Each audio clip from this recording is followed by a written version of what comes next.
Bismillahirrahmanirrahim. Alhamdulillahirabbil alamin wassalatu wassalamu ala asyrafil anbiya wal mursalin sayyidina wa habibina wa syafiina wa maulana Muhammad.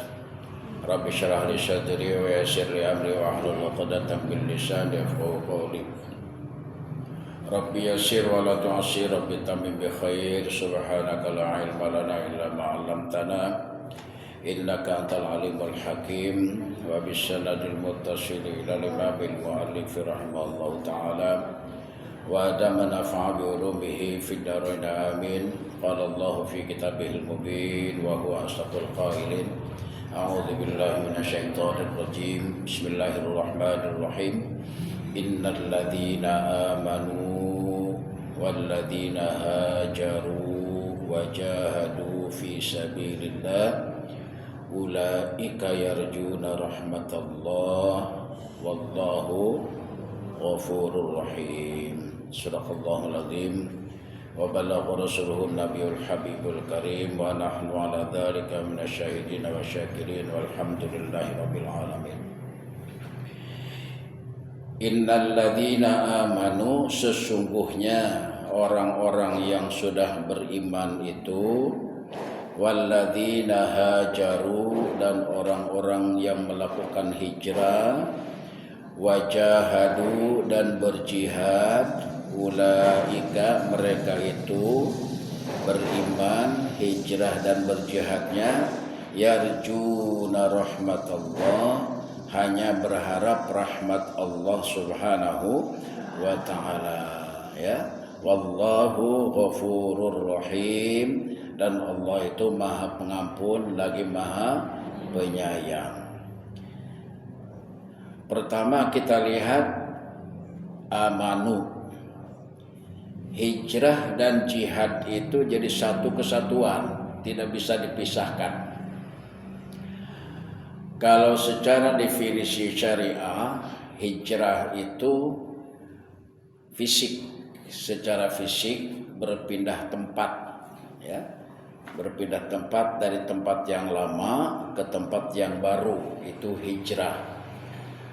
Kemudian yang kedua hijrah non fisik, yang metafisik, tidak terlihat. Jadi ternyata yang hijrah setiap detik itu yang metafisik. Hijrah yang non fisik dilakukan oleh kita setiap detik, ya. Pertama kita lihat amanu, iman. Ini berarti bahwa kita harus hijrah dan berjihad di dalam keimanan. Pertama kita hijrah dari keimanan, meninggalkan keyakinan kita kepada selain Allah subhanahu wa ta'ala. Tinggalkan itu, berarti kita hijrah. Di situ ada jihad. Mau meninggalkan kebiasaan yang tidak baik itu ada jihad. Ada jihad di dalam kalbu kita, ada perang antara iya dan tidak. Maka hijrah dan jihad menjadi satu kesatuan di dalam pelaksanaannya. Kita masih percaya kepada khurafat tahayul, masih percaya kepada benda-benda pusaka, kita mau tinggalkan itu, ada jihad di situ. Berperang kepercayaan kita iya dan tidaknya, kita harus kembali kepada akidah yang wahid, akidah yang hanya beriman kepada Allah subhanahu wa ta'ala. Jangan percaya kepada kekuatan selain Allah. Nah, jadi kita hijrah dan jihad dalam keimanan dulu nih. Ibu kalau diselingkuhin marah nggak? Yang bapak-bapak, yang ibu-ibu kalau diselingkuhin pasti marah. Bagaimana kalau Allah kita selingkuhin? Allah diselingkuhi oleh kita. Kita percaya kepada Allah, tapi kita percaya juga kepada kekuatan selain, berarti selingkuh. Kita aja sesama manusia selingkuh marah, bagaimana kita dimurkai oleh Allah Subhanahu wa taala tersebab kita menselingkuhi Allah Subhanahu. Nah, harus hijrah dari situ. Hijrah dari perselingkuhan dengan Allah Subhanahu wa taala. Sebab Allah dalam ayat lain berkalam, la tusyrik billah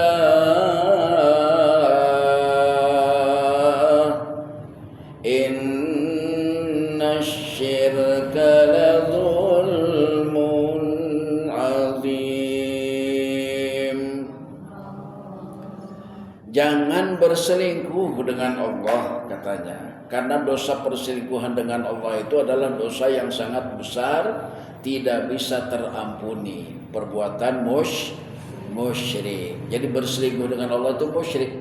Percaya kepada Allah tapi percaya kepada kekuatan selain Allah. Nah, kita harus hijrah dari situ. Hijrah di dalam masalah keimanan kepada Allah Subhanahu wa taala. Pada saat kita mau hijrah meninggalkan kemusyrikan, khurafatan, tahayul, di situ ada jihad. Ada jihad, ada perjuangan, ada usaha mengendalikan hati ini supaya tidak dikotori oleh perbuatan musyrik kepada Allah Subhanahu wa taala. Tuh ya. Jadi yang pertama, kita berjihad dan hijrah dari akidah yang tidak baik menuju kepada akidah yang diridhoi oleh Allah Subhanahu wa taala. Bagaimana caranya? Ya. Ketika kita sholat, supaya qalbu kita ini yang kita ingat hanya Allah, dalam bahasa fikih namanya khusyuk. Ya, dalam bahasa fikih namanya khusyuk. Nah, supaya kita khusyuk sholatnya, jangan berselingkuh kepada Allah ketika sholat. Nabi ngajarin itu sederhana banget, tapi kitanya cuek. Ketika takbiratul ihram yang disebut siapa? Allah. Ketika mau ruku yang disebut siapa? Allah. Ketika i'tidal yang disebut Allah. Ketika sujud yang disebut Allah. Ketika duduk antara dua sujud yang disebut Allah. Ini berarti bahwa supaya kita jangan berselingkuh keyakinannya, supaya hanya Allah saja yang diingat dari mulai takbir sampai salam. Itu satu caranya begitu. Ya. Harus pakai rasa. Dalam bahasa fikih namanya dzauq, pakai rasa. Rasa bahwa yang bergerak di dalam tubuh kita ini siapa? Rasul Allah, utusan Allah. Yang kedua, supaya kita dalam berhijrah dan berjihad itu tidak berselingkuh dengan Allah, ya, tidak musyrik, tidak percaya kepada kekuatan selain Allah, maka kita berhijrah dan berjihad mengenal diri. Mengenal diri. Kalau para aulia Allah itu, tubuh kita ini dibagi 3. Ini kepala, namanya Baitul Ma'mur. Pernah dengar Baitul Ma'mur? Baitul Ma'mur. Katanya Baitul Ma'mur itu di tempat yang paling tinggi. Yang paling tinggi di tubuh kita yang mana? Kepala. Ya. Jadi kepala ini disebut dengan Baitul Ma'mur. Di dalam Baitul Ma'mur ini, di kepala ini ada otak. Ya. Ada otak. Kemudian ada sukma. Ada otak, ada sukma,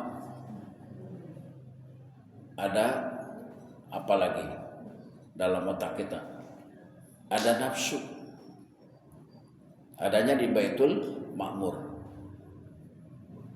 Kemudian bagian kedua di dada nih. Namanya Baitul Muharram. Baitul Muharram kata haram, tempat kemuliaan. Nah, di dada. Di dada ada apa?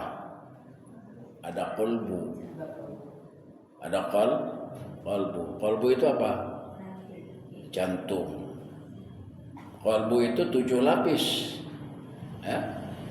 Lapisan luar namanya qalbun, lapisan kedua namanya fuad, lapisan ketiga namanya thaqafi, lapisan keempat namanya lub, lapisan kelima namanya sir, lapisan keenam sirul asrar, lapisan ketujuh sidratul muntaha.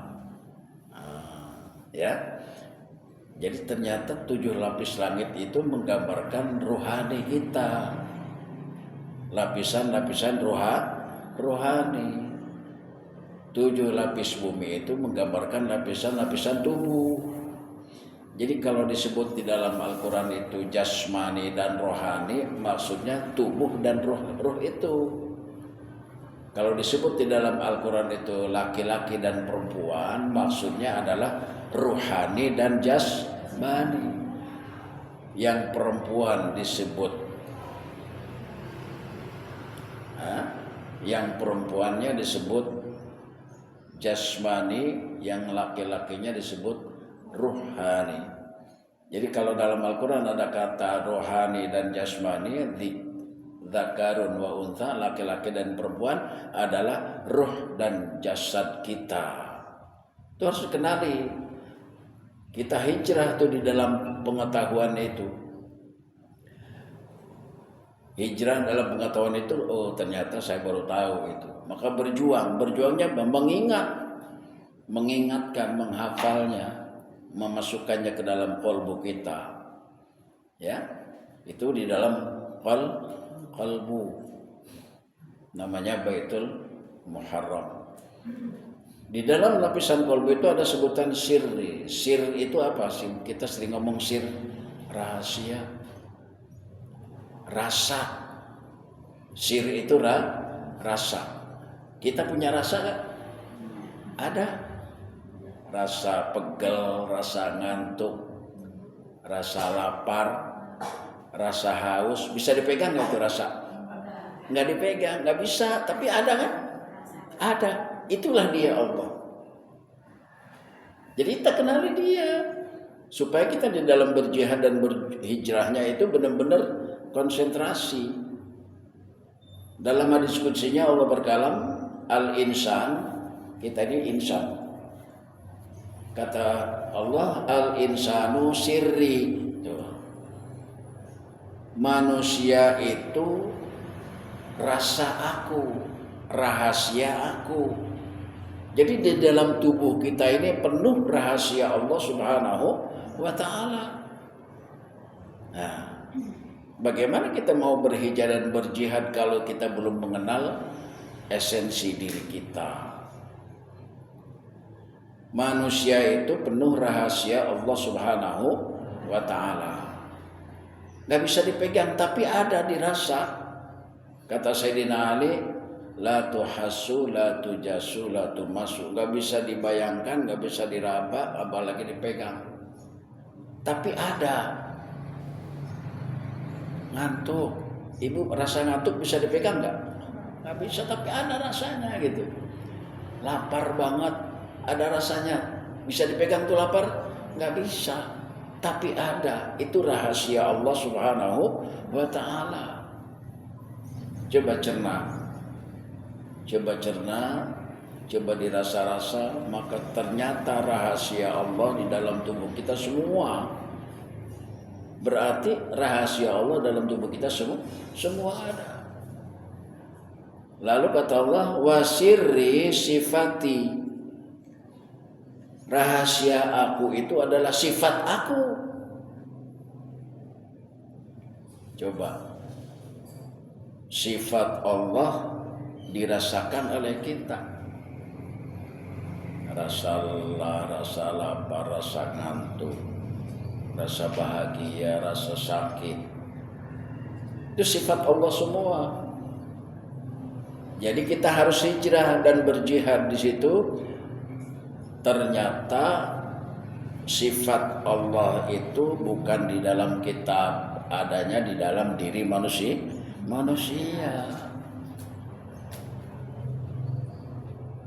Sifat 20 ada berapa, Bu? Ada 20 kan? Sifat Allah minimal 20 yang harus dikuasai. Adanya di mana adanya? Di dalam tubuh manusia. Sifat 20 dibagi berapa, Bu? Dibagi 4. 1 nafsiyah, wujud. Wujud artinya apa, Bu? Ada. Yang ada siapa? Insan. Yang insan itu siapa? Rahasia Allah. Rahasia Allah itu sifat Allah. Berarti yang ada hanya Allah. Sifat salbiyah ada berapa? Ada 5. Ya. Saking rajinnya ngaji jadi lupa ya, Bu ya. Nah. Qidam, baqa, mukhalafat wadisi, qiyamisi, wahdaniyah. Itu menggambarkan karakter manusia ada di dalam diri kita, itu sifat salbiyah. Saya bahas 1 poin. Mukhalafatul lil hawadisi. Berbeda dengan yang baru. Allah berbeda dengan makhluknya pasti. Itu karakter manusia yang Allah titipkan, berbeda. Karakter perempuan dengan laki-laki berbeda. Kalau ibu pakai sendal pasti tidak mungkin yang kiri semua atau tidak mungkin yang kanan semua. Pasti ketika kita pakai sendal ada kanan, ada kiri. Itu namanya mukhalafah lil hawadisi. Berarti ada dalam diri kita. Beda pilihan itu sifat Allah. Beda pilihan. Pagi ini saya pengen minum kopi, kata ibunya. Kata yang lainnya, pagi ini saya pengen minum susu. Beda pilihan.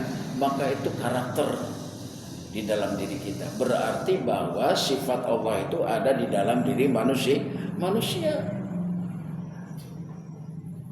Sifat ma'ani ada berapa? Ya kagak lulus ini kalau ujiannya. Hah? Sifat ma'ani 7. Qudrah, iradah, ilmu, hayat, sama, basar, kalam. Itu sifat yang nyata di dalam diri kita. Ada 2 mata, 2 telinga, 2 lubang hidung, 2 tangan, 2 kaki. Itu sifat ma'ani adanya di situ. Masih mati kalau belum dimasukkan ruhnya. Ruhnya yang mana? Sifat ma'nawiyah ada berapa? Sama, ada 7 juga. Qadirun, muridun, alimun, hayyun, sami'un, basirun, mutakalimun. Baru kita bisa ngomong, baru bisa bergerak karena sudah ada nyawanya. Berarti sifat ma'nawiyah itu juga ada di dalam diri manusia berbentuk ini nyawa kita ini. Nah, bagaimana bisa hijrah dan jihad kalau kita tidak mengenal esensi diri kita? Kata Allah, al-insanu sirri, manusia itu rahasia aku. Wasiri sifati, dan sifat dan rahasia aku dalam diri manusia itu adalah sifat aku, kata Allah. Berarti kita diberikan hidayah. Sudah dapat hidayah belum kita? Sudah ada rasa, ya, rasa senang, rasa sakit. Berarti hidayah itu. Itulah sifat Allah. Nah, terakhir kata Allah, wa sifati la ghairi. Sifat aku itu tiada lain adalah aku. Jangan cari Allah di luar diri. Berarti Allah itu ada di dalam diri manusia. Kata Arif Billah bahwa manusia insan itu cermin. Insan itu cermin. Cermin Allah. Ya. Kalau ibu mengaca bercermin, yang kelihatan siapa? Diri sendiri. Itulah dia. Nah, berarti jangan cari Allah di luar diri. Baik, itu caranya. Cara kita berhijrah dan berjihad itu harus mengenal diri kita supaya kita tidak berselingkuh dengan Allah Subhanahu wa taala. Dan kita ketika sholat yang diingat hanya Allah. Itu di situ ada hijrah, ada jihad. berpindahnya pikiran yang negatif kepada positif lalu berjuang, maka jihad. Jadi ada hijrah, ada jihad. Baik, itu tentang keimanan kepada Allah Subhanahu wa taala, ya. Kemudian selanjutnya apa dalam ayat ini? Amanu walladzina hajaru. Hijrah. Orang yang sudah melekat keimanannya tadi kan, sudah tidak berselingkuh dengan Allah, ketika dia hijrah, yang ada di dalam kalbunya hanya Allah Subhanahu wa taala. Hijrah secara fisik tadi kan berpindah tempat dari yang lama ke tempat yang baru. Hijrah secara non fisik tadi kita sudah bahas tentang berpindahnya keimanan, keyakinan kita ada yang negatif kepada yang positif, meninggalkan perbuatan musyrik, khurafat dan tahayul. Itu hijrah secara non fisik. Kemudian ada hijrah dalam akhlak. Dari apa? Dari akhlak mazmumah yang tercela, tinggalkan itu, maka hijrah menuju akhlak mahmudah, akhlak yang terpuji. Akhlak yang mazmumah yang mana? Nah, ini kembali lagi kepada perilaku kita. Akhlak itu, akhlak yang mazmumah yang jelek itu apa? Malas, kemudian menggunjing, kemudian mengadu domba, lalu berkhianat, pelit, medit. Itu mazmumah, akhlak yang jelek. Kalau akhlak mahmudah, ya lawannya dari itu, lawan dari yang disebutkan tadi mahmudah, maka terpuji. Jadi kita hijrah dari akhlak yang mazmumah, yang jelek, menuju akhlak mahmudah, yang positif, ya. Nah, hijrah. Nah, di dalam hijrah dari meninggalkan perbuatan yang mazmumah menuju mahmudah itu ada jihad di situ. Ada jihad, ada perjuangan. Begitu mau membicarakan aib sesama, tahan. Itu namanya jihad. Ditahan, mengendalikan hawa nafsunya gitu, ya.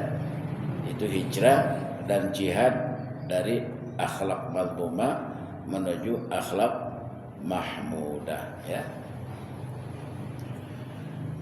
Kemudian wajahadu, khusus jihad. Ketika baginda Nabi Muhammad SAW kembali dari peperangan Badar, ya. Kalau yang pernah umroh atau haji pasti tahu Bukit Badar, ya. Bukit Badar sudah jadi hotel, ya. Makam syuhada saja sudah mulai mau dibikin mall. Kemudian di sebelah kanannya itu makam syuhada ada namanya parit Uhud. Pada zaman Rasulullah berperang di Bukit Uhud itu membuat parit supaya tidak bisa diloncat oleh musuh. Sekarang sudah jadi jalan tol. Di sebelah parit Uhud itu ada namanya Masjid Qiblatain. Ya. Ibu pernah mampir ke sana? Masjid Qiblatain, ya. Jihad. Ketika Nabi pulang dari peperangan Badar, berkalam kepada sahabat-sahabatnya. Apa kata Rasulullah? Raja'na min jihadil asghar ila jihadil akbar. Sahabatnya kaget. Ya Rasul, kita ini baru pulang dari jihad yang kecil, kata engkau kita menuju perang yang besar, jihad yang besar. Iya. Bukankah di Badar ini peperangan yang sangat besar? Karena para penghafal Al-Quran 70 orang gugur di medan perang. Engkau katakan ini perang yang kecil, jihad yang kecil. Ayu syai'in ya Rasulullah jihadul akbar.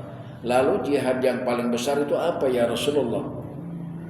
Sahabat bertanya, Rasul menjawab, jihadun nafsi. Jihad yang paling besar adalah jihad melawan hawa nafsu. Nah ini ya. Jadi berarti kita berhijrah dan berjihad setiap detik itu melawan hawa nafsu. Coba contohnya kita di rumah berjihad melawan hawa nafsu. Kata guru, kata ulama, bangunlah sepertiga malam. Berat apa ringan? Nah, disitulah ada jihad. Jihad melawan ngantuk, jihad melawan malas. Jadi harus dihijrahkan. Kata hijrah itu berarti harus dibiasakan. Kalau sudah dibiasakan maka jadi ringan gitu. Jadi semuanya tergantung kebiasaan kita. Berarti bahwa ulaika yarjuna rahmatullah itu mereka-mereka yang berharap rahmat Allah itu berarti yang membiasakan meninggalkan perbuatan yang jelek. Jadi ibu bisa bangun malam itu karena rahmat Allah. Kita mau datang ke majelis ilmu ini juga karena rahmat Allah. Kita mau menolong sesama itu karena rahmat Allah. Tuh. Kebalikannya, kalau kita malas bangun malam, malas mengaji, malas menolong orang berarti tidak mendapatkan rahmat Allah. Na'udzubillah min dzalik. Itu maknanya ya. Ulaika yarjuna rahmatallah. Rahmat Allah itu, Ibu, diberikan secara umum oleh Allah. Apakah manusia beriman atau belum, hayawan, tumbuh-tumbuhan, semuanya dapat rahmat Allah. Itu ya, kambing, kerbau, hayawan, tanaman tumbuh subur karena ada rahmat Allah. Dalam bahasa ma'rifahnya ada nur Muhammad itu. Ya, itu rahmat. Sedangkan rahim Allah itu spesifikasinya hanya diberikan kepada orang yang beriman kepada Allah Subhanahu wa taala, ya.